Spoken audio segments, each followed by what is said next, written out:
ሃይ እንዴት ናችሁ? ዶክተር አብይ ነኝ። እንደምታዩት ዛሬ ማስተር አብነትን በአካል ሂጄ ጠይቄዋለሁ። በጣም ብዙ ሰዎች የማስተር አብነት ደህንነት እንዴት ነው ዶክተር ጠፋብን እኮ ብላችሁ ጠይቃችሁኛል። ያው እኔም በጣም ቢዚ ከመሆኔ አንፃር ቀጥታ አዲስ አበባ እንደመጣ ላገኘው አልቻልኩም ነበር። ነገር ግን ዛሬ በአካል አግኝቼው ብዙ ነገሮችን ተጫውተናል፣ አውርተናል። ያለበትን የሕክምና ሂደትን በተወሰነ መልኩ ለማስተዋል ሞክሬያለሁ። ሕክምናውንም በጥሩ ሁኔታ እየተከታተለ ይገኛል።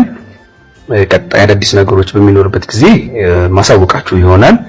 እስከዛው ድረስ ግን ሁላችሁም የምትወዱት የምታከብሩት ኢትዮጵያውያን በጸሎታችሁ አስቡት።